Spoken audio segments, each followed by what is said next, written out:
getting back there like I feel now. Man, they say the sky's the limit, but it's probably higher than that. They got a great team. They're definitely on a winning team. You saw they won 12 games last year, right? More than what my team I played for won last year, I think.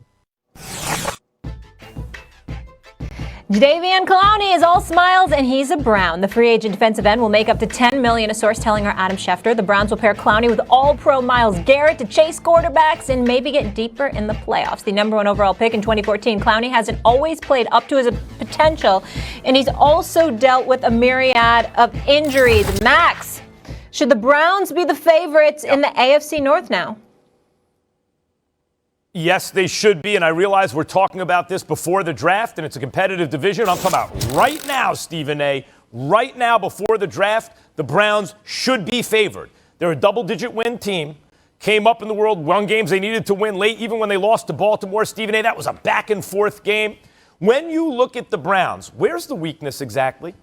Baker Mayfield, the former number 1 overall pick, didn't look great early on in his career because he played for 4 head coaches in basically 2 seasons. As soon as he got a head coach that was right for him, he had a very good season last year.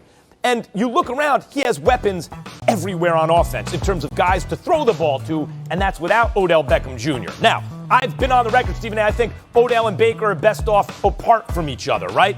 They'll both be more productive. And the Browns are listening to offers for Odell, and maybe they'll get some good stuff for him. God forbid he should simply return to the Browns, and now Odell is out on the field. Yet another weapon for Baker if they can figure that out. And I didn't even mention the running game. The running game is dominant behind, with 2 great backs. Stephen A., the reason for that is not only that the backs are very talented, they have the best offensive line in the business. Pro Football Focus ranked them number 1 pass blocking and run blocking. Right? Number 1 in the league. The Cowboys' offensive line isn't what it once was. So they have a dominant offensive line, weapons everywhere, a running game. Now look at the defense. They spent free agent money this year. The draft hasn't even happened yet, bolstering that defense. And Jadeveon Clowney, Myles Garrett, he's incredible. Jadeveon Clowney has been an underrated player because he's a good run stopper, right? He doesn't put up sexy stats. The sacks is what we look for. It's easy to understand with defensive end or guys who play on the defensive line. And he can go get the quarterback. We've seen it when healthy. He can go get the quarterback, but he can also stop the run. You have him and Myles Garrett coming off either end with all the additions on defense.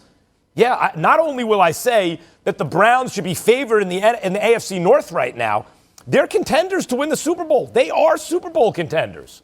Well, they're contenders, but I'm not gonna give them the nod as the favorites because they're the Browns.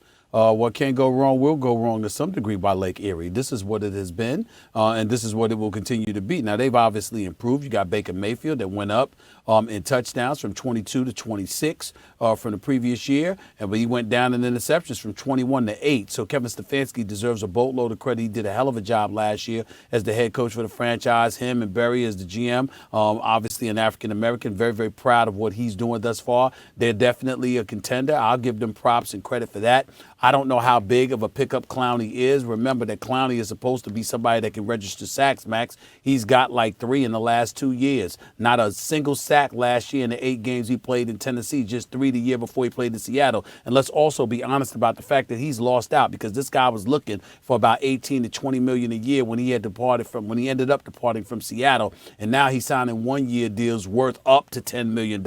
Obviously, there's incentives in that contract that's going to get him to $10 million. So somewhere along the way, what you feel about him, evidently a lot of people don't because they ain't willing to pay him to have them on their team, the exorbitant amount of dollars that he was looking for. Him being there with Myles Garrett and Sheldon Richardson, I get it. They're formidable, no doubt about it. But when I look at the rest of the AFC, this is the AFC North that we're talking about here. And I think it's the division that has been historically owned by Pittsburgh or Baltimore, and I think that will continue to be the case. When you've got Lamar Jackson being as electrifying as he is, and you've got faith in an organization that'll probably get him some help.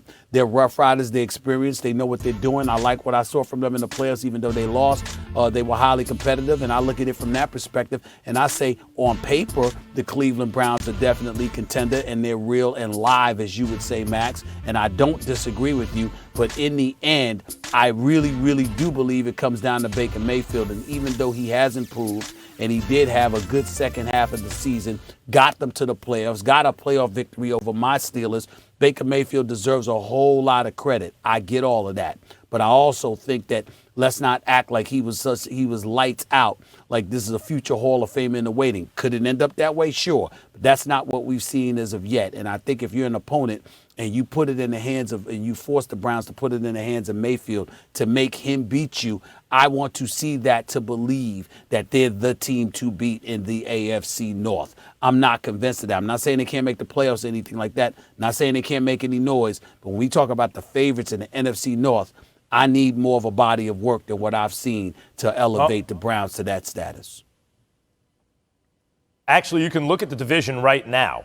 And when you look at the quarterback position, you can't just isolate the quarterback position and say Baker's better than Lamar Jackson, right? But when you look at the production you expect to get from the quarterback position, Ben Roethlisberger has no offensive line, consequently no running game. And as a result, considering his arm's not what it used to be, those disadvantages compound. We saw it last year. I expect to see it again this year. I take Baker over Ben this year. Lamar Jackson, they need a dynamic offensive weapon or two to go with Hollywood Brown, who's not a number one receiver. He's fast, but he's not a number one receiver.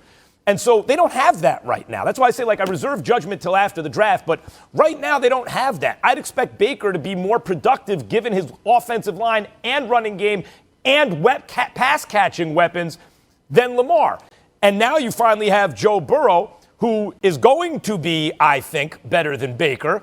But right now, coming off catastrophic injury as a rookie where he didn't get to play a whole lot because of that injury in his second season, as of this moment, you may be looking at the most productive quarterback passing the ball in the AFC North in Baker Mayfield. Even if he's not an MVP caliber player, he's a pretty good player already and with a chance to get better. Can't deny it. That's a valid point. Not saying it's not. I'm just saying I don't believe it. You know, there's been plenty of times where we look at stuff and we calculate, we deduce based on the facts presented to us. This is where we're going to go. But there have been other times when we say we don't give a damn what the facts would indicate to us. When we're talking about that dude or that franchise or that division or that conference, it ain't happening. You understand? I remember a couple of years ago, we had our brother Damian Woody come on national television and acknowledge that the Cowboys were going to the Super Bowl. Because on paper, look at their roster. I mean, my God, aren't they going to the Super Bowl? How'd that work out? You understand? We've seen plenty of times. You understand? When something was supposed to happen. Junior? Is that what you're saying? We've seen, I'm not saying that, but we've seen stuff like that happen. We've seen it in the sport of basketball. We've looked at the Milwaukee Bucks once upon a time. Say, hey, man, they're going to finals. What happened? We didn't see Miami taking them out 5 last year, but it happened. You just never know. All I'm saying is when I look at Cleveland, I don't see it. I see the talent on paper. I see the names. But in terms of coming together and winning the division, I'm always pick Pittsburgh or Baltimore first. I'm just going to do that. Yeah. Division stack, no doubt. We'll see how this all plays out in the draft as well and how that could affect things. Gentlemen, when we come back, one of the best players in NBA history is accusing the Nets of buying a chip like your Yankees. We'll tell you.